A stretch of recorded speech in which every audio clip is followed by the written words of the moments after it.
So let's get started. I want to be as respectful of everyone's time as possible. I know these webinars have been immensely popular, and having scores of people, honestly, up to 30, 40 people in these webinars, which is really great. And a lot of times these have been practical, sessions within the platform itself. So like Matt, our CEO, or Jess, our head of customer success, have been running these. Well, both of them are unable to do it today. And so they came to me and were like, hey, we'd really like you to take over this webinar for the week. So hopefully what we present will be incredibly helpful. There's some brand new data that we're going to go over with regards to performance of AI and can you trust it to perform safety tasks. And so I'm going to talk to you about that initiative and what that means for you as you use SoterAI, but also any AI products that are out there on the market. So hopefully this thing is super informative. If you do have questions, we can fire those off into the comments. I'm not going full screen on my webinar so that I can manage when questions come in and I can see those and triage those when you guys put them in there. So please do not hesitate. So, but without further ado, about 3 or 4 months ago, actually, I realized there was no great benchmark for testing AI. And what a benchmark is essentially our way of evaluating AI performance. So we do a lot of that internally at Soter before a new product gets released, but for it to be independent and generally available for people to see, like what is being tested, how is it being tested, what's the performance. That was not something that is generally available within safety, risk, compliance type of tasks. And so, as somebody that knew this is going to be really important for the industry, I went out and got a group of 8 to 12 individuals at different times to come in and serve as independent board members, where they would be able to help craft an evaluation or a benchmark, which is different questions. And I'll explain what that all that means, and then be able to blindly test and pressure test these AI systems. And that's what we do in the general AI world, but we wanted to bring it to very specific safety and risk tasks. And the reason for that is most AIs are great and most people know they're great, but they don't know where they fall short. And so what ends up happening is either we're really skeptical of everything that AI outputs, or we trust it too much and we're not sure where we should, our warning bell should go off. And so we wanted to do a very clean study on this, and that's what we're going to go through today. For any of you that do not know me, I am Dr. Mike Goetsch. I'm the head of product here at Soter. And so I run all the initiatives with building new interfaces, new workflows, any new product that gets developed on SoterAI, filters through me and my team. And so for any of you that, enjoy using SoterAI or have some thoughts, coming through me or even Matt is a really good point of contact. So at the very end, I'll give you guys my email, and I would love to hear from you. We always, try to take that feedback loop pretty tight with our customers. So I'll give that at the end, but that's my role. And we always kind of go through our mission here in the webinar, which is basically SoterAI is here to help businesses operate more safely and efficiently by identifying emergent patterns and enabling proactive incident prevention. That's a lot of corporate jargon for essentially we want people to operate and work in a safer work environment, and we know that AI can help you do that. And now we know where specifically AI excels at doing that, and that's what this whole webinar is about. And so hopefully you can walk away and act with confidence, whether on our platform or on any of the foundation model platforms. So why did we do this?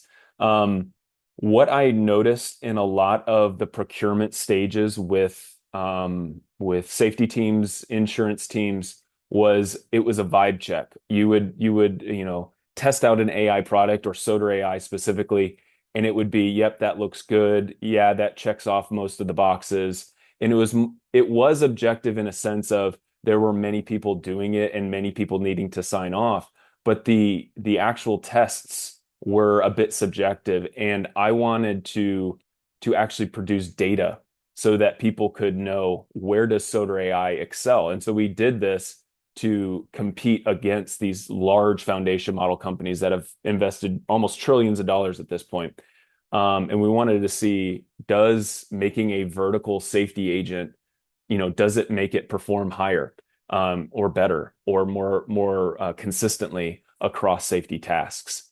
The other reason is general AI, they do this already. They have what's called these evals, and one of the main one is humanity's last exam.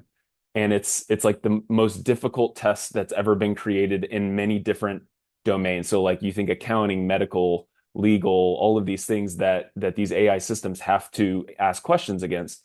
And many of these models get like 40% on these tests. So it shows you when these AI systems are proficient within a given vertical. And you see these scoring benchmarks are very well publicized. Well, there wasn't that in our industry. And so we need that so that people can make informed decisions. Um, yeah, we want to just create an objective, professional grade evaluation so that people have clarity about, well, what is AI, where is it, going to help me, and where should I avoid it? Because that's also there are limitations to AI as it currently stands, and we wanted to be very clear about that, and then maybe push the envelope so that those gaps aren't present in 3 to 6 months. Um, yeah. So what did we test?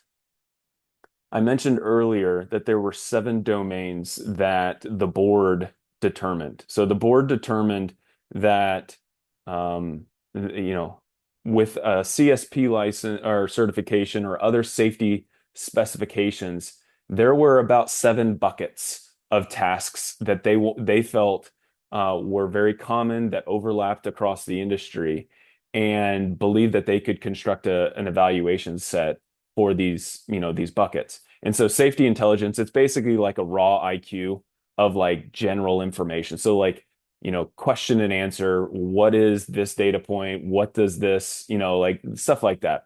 And then you've got hazard identification, which is image processing, video processing to accurately find hazards. We have this product within SoterAI.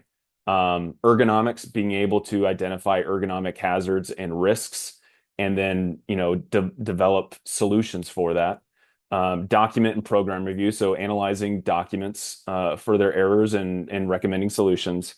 Incident investigation, so receiving something that happened, an incident report, user interviews, worker interviews, stuff like that about what happened, and being able to show a logical progression of maybe 5 whys, or it uses a different type of framework, but getting to a logical conclusion that not only makes sense, but is as close to what a human might be able to do given that information set. And then generative materials, so like being able to create a toolbox talk, being able to create a program or a policy or something like that. Like how good are these AI systems at having something that's production ready or client ready? And then the last one is the RAMs section, or being able to perform a proper risk assessment of a given situation. So these were these 7 buckets that we wanted to go out and test, and it wasn't fully comprehensive. There's many other work tasks that we had to look at and basically say, I don't know if people are using large language models to do that task yet, but eventually this test will probably grow and go beyond that. And so I, as the head of product, knew that this was important. However, I had to really muster a lot of energy behind this because most people in their daily lives aren't thinking or worried about this. But once I presented it to this group of individuals, they're like, absolutely, let's, they dedicated a bunch of time. And so they began to run with it. And hopefully I won't have to be, pushing it at all. It'll be a natural cycle. But this first version, I don't think people in our industry really knew that it was a much needed piece of information. So we'll see where it goes from there. But this first test was really illuminating on a couple of angles. Now, how did we test that? How did we get it as blinded of an evaluation as possible? So each of these, board members created the question set for each of those domains. So, one person was really good at ergonomics. got a really good test video, maybe something obscure, or they found a good work video that needed to be evaluated, or work test that needed to be evaluated, or a really complex policy that required very niche understanding of the regulations, or niche understanding of whatever kind of requirements were needed for that work task. And they all went away and created these very complex exams, and then came back and put it all together into one evaluation set. And so they created that exam, independent of each other, and then evaluated the quality of those questions. And then each of these models were then, fed the test. And then the answers were sent back to each of the board members, and they graded them anonymously so that they don't see ChatGPT, or they don't see Gemini, or they don't see SoterAI. They just see model 1, model 2, model 3, model 4, and then they create a grade based off of accuracy. So is it accurate? Is the data correct?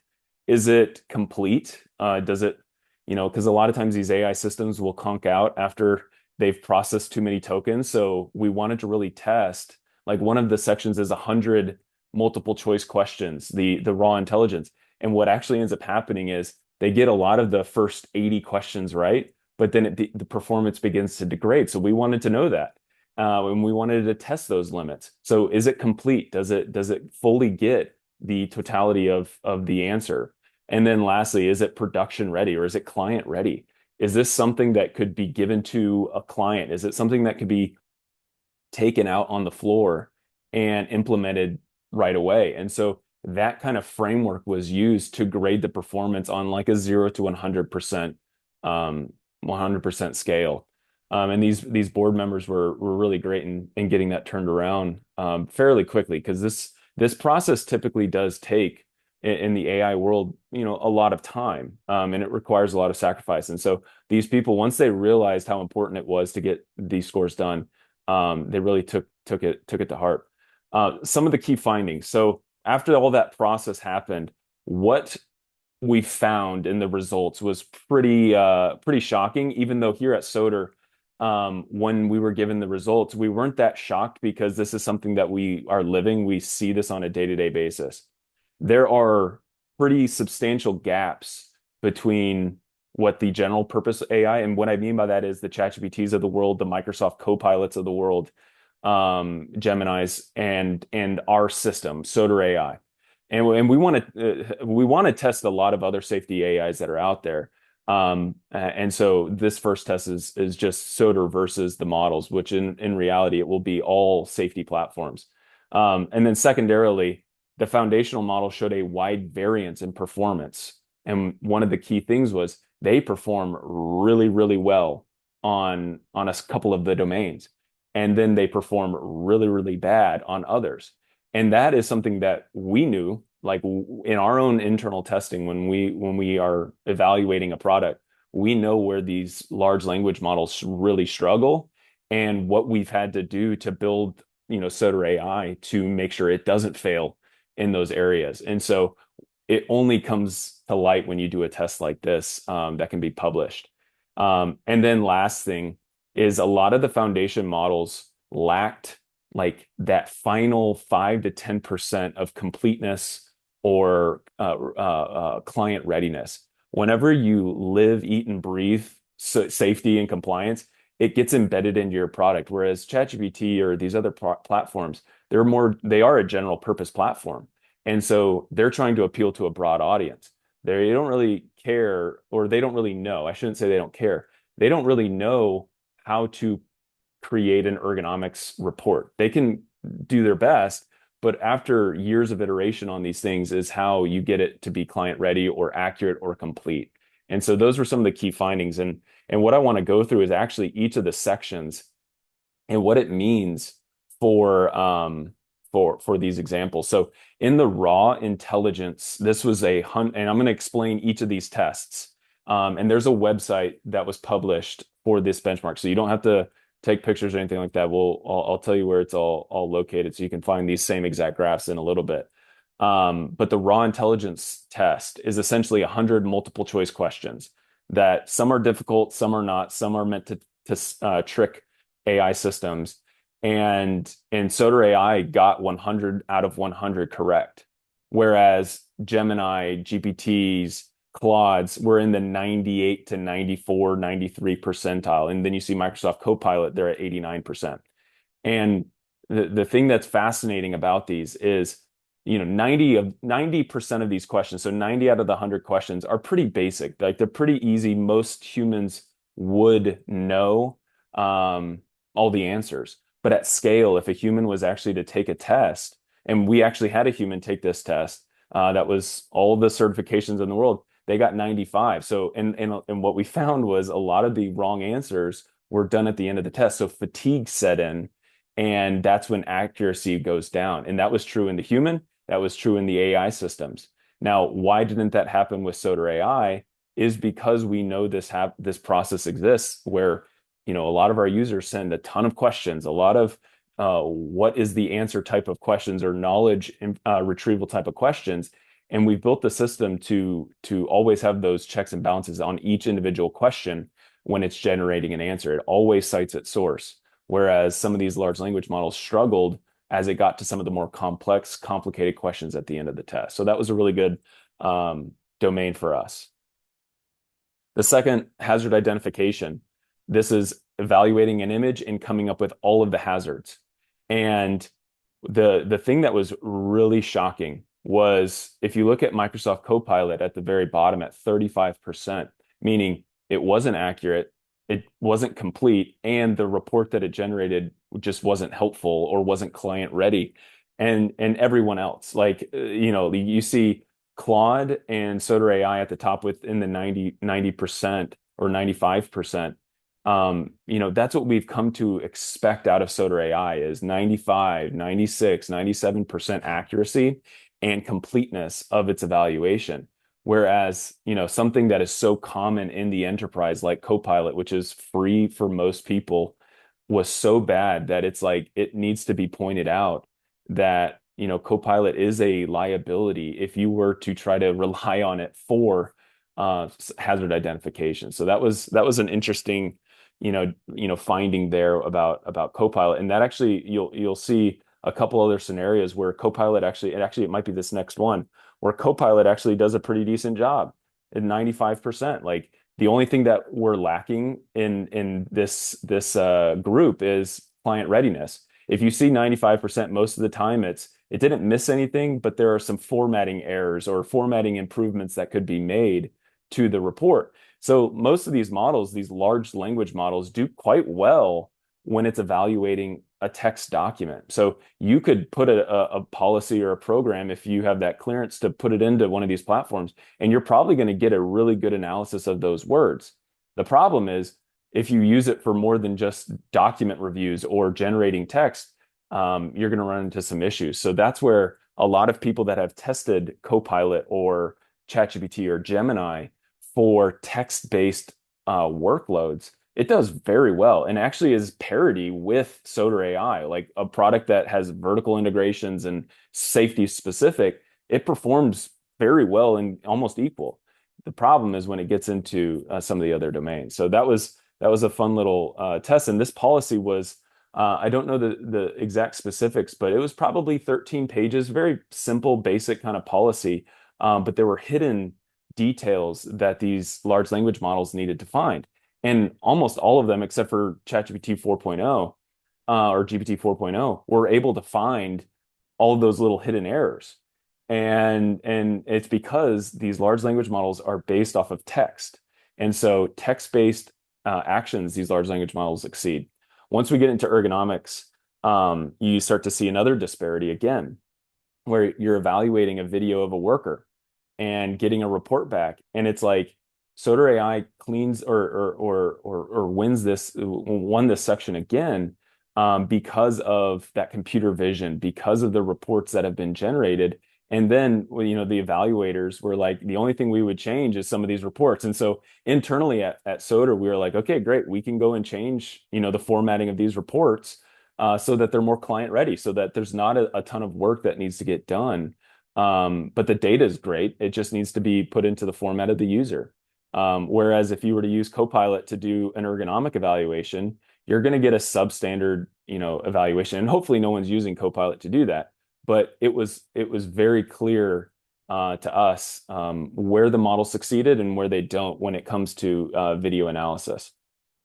And I hope this isn't too boring, but I'm going to go through the next three kind of quickly. But the next one was incident investigation. This essentially was you got an incident report with all of this data about something that went wrong, and it's almost like a one of those murder mysteries where it's like you got to figure out, you got to see can the AI figure out what went wrong, what was the point of failure, and can they clearly identify how to solve that so it doesn't happen again, like you would if an incident occurred and you needed to perform an investigation. And a lot of these models, they do quite well. The problem is showing their reasoning and doing it in a way that, actually gets to the outcome that is correct, because it requires multiple chains of reasoning. You can't only just identify the problem. You've got to know, why did it happen, and go almost five layers deep, like a five whys. And some of the LLMs actually struggle when you're doing these long chains of reasoning. And that's why this incident investigations were really good tests, because so many people, upload incident investigations into SoterAI, they upload these into other AI products, and they get an output, and it seems reasonable at the surface. The problem is it breaks down over time. And if you're using some of these things for these core tasks, you don't want to get lulled into sleep because it's produced good outcomes over in, let's say, policy review. And you're like, well, let me see if it can investigate some of my near misses, or let's see if it can investigate some of these other things. I would caution that in other platforms that don't have the infrastructure that's in place that we build at Soter. Generative materials. This one's pretty simple, like creating client-ready toolbox talks. So the board members created a scenario or a topic that they wanted to discuss, and a lot of the big, drawbacks for each of these models were the AIs are just going to spit out a bunch of text, and for most of you, you have a format, you have a style that you would like it to be in, and most of these models don't have that format. They weren't given that context, and so some of the pullbacks on the grading on this were, you've got to be very clear to the AI what you want, and how you want it structured, how you want it formatted, and then getting those details correct and in the correct format, so you don't have to do another 45 minutes of touch-up work in Microsoft Word. And that was one of the key things that we're going to take away as a product team, was how do we get our reports? How do we get our toolbox talks? How do we get our investigations? How do we get them in the format of the client? How do we get them in your format so that you can take a document, maybe put it into SoterAI, and then each report gets generated just like that? And that was really one of the big key insights in this domain. And then the last one with the RAMs was just there were two complex scenarios that the AIs needed to basically perform a risk assessment. And it's no surprise SoterAI, was at the top of that one as well. But because these were text-based situations, the other LLMs, the foundation models, really excelled. And obviously 83%, no one would go to GPT-4o for performing complex risk assessments, but 83 is much better than if you go back to the video and the imaging analysis where it got 35%. It's like those gaps show up when things go beyond text. And that's really one of the key takeaways that we found was, not only is vertical AI more consistent, meaning SoterAI was at the top of every single category, and we were very thrilled with that result. It also is consistent across the types of input. So if you put in a picture or an image or a video, or sorry, just picture image or a video or even data, sometimes in these spreadsheets, the systems don't do quite as well as it would if it was just text that was going in. And you know what? We're actually pretty thrilled with that, because we haven't necessarily competed against these large language models, but what we found is many people within the industry are using a Copilot or they're using a Gemini because that's part of their enterprise subscription with Microsoft or with Google. And we realized many people are actually using these large language models to do similar work that they would do in SoterAI. And so this created a very clear place where we could improve our platform to beat those models at those tasks. So like the generating materials or policy review, there's not a huge gap between what SoterAI did and what they did. There's a couple percentage points, but nothing like really clear like the image and the video processing and the data for the risk assessments.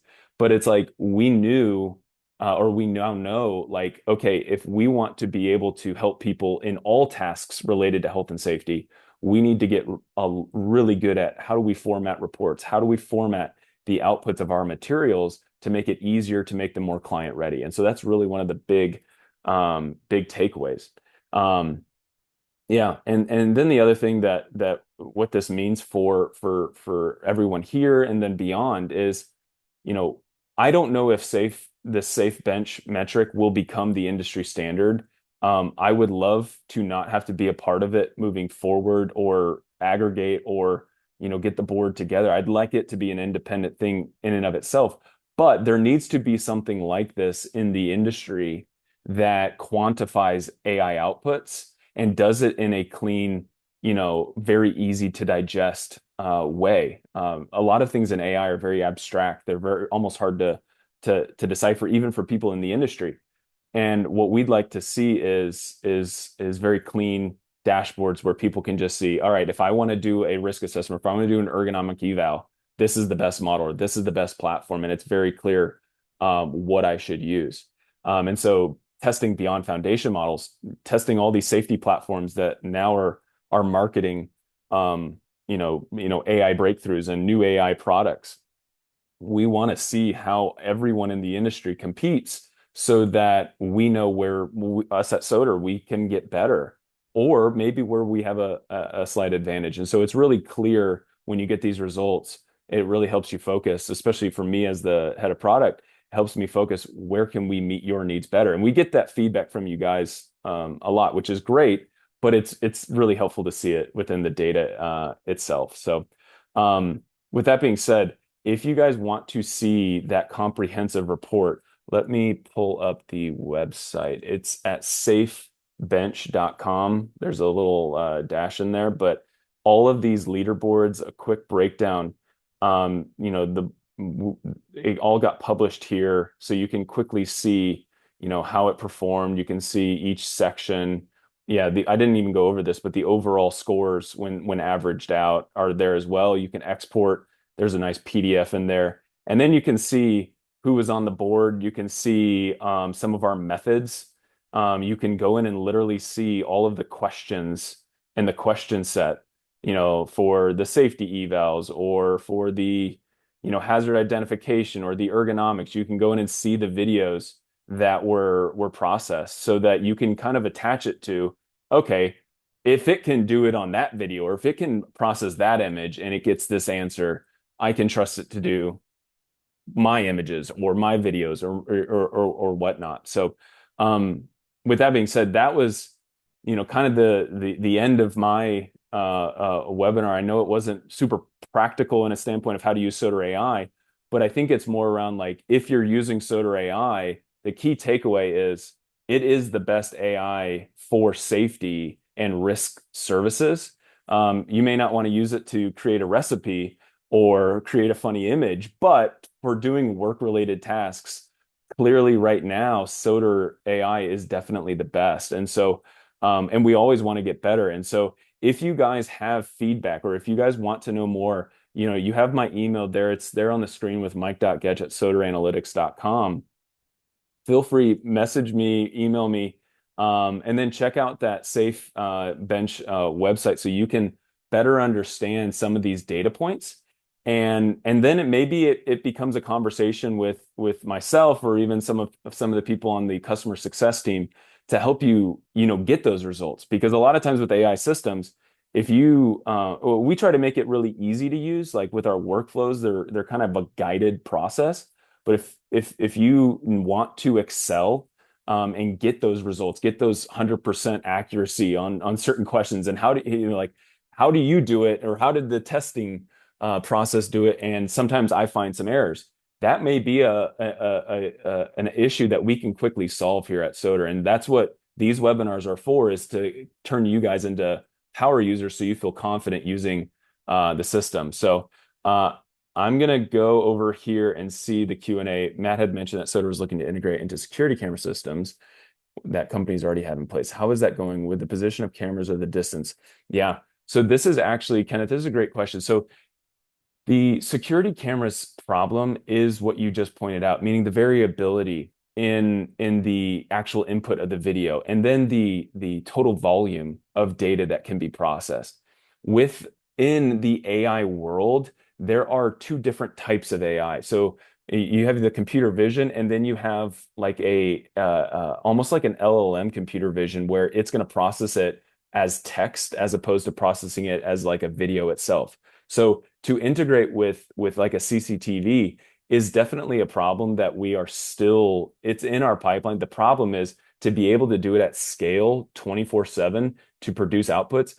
What we have seen is it becomes data slop, meaning you're going to get a data overwhelm. So we're trying to look at how we can guardrail it and scale those systems up. So yeah, there's still more to come. I think, to be honest, I think 2026 is going to be the year where that problem gets solved because it's more of a technical problem than a like a demand problem. Like there, the demand is very, very evident for most people. Like this would help us solve X, Y, and Z. We know how we're going to do it. The problem is more around technically, how can we do it so that it's at a price point? How can we do it so that it's at a quality? How can we do it so that it never shuts off? You have this almost like ambient agent in the background assessing all of that. I think 2026 is the year that that technical problem, gets solved. So hopefully I answered that question. But yeah, we love the CCTV use case, and we've met countless people that are like begging for it. It's just, it does take some cycles of getting there. But as I would say, AI is getting cheaper and cheaper to perform at the platform level for people to produce information or to produce, like, so if you see tokens, cost per token, that's coming way down as time progresses. So that's only going to proceed into the future. So I do think that video and CCTV integration is coming very soon. So any other questions?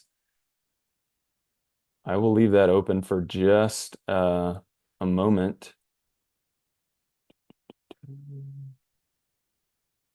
Yeah.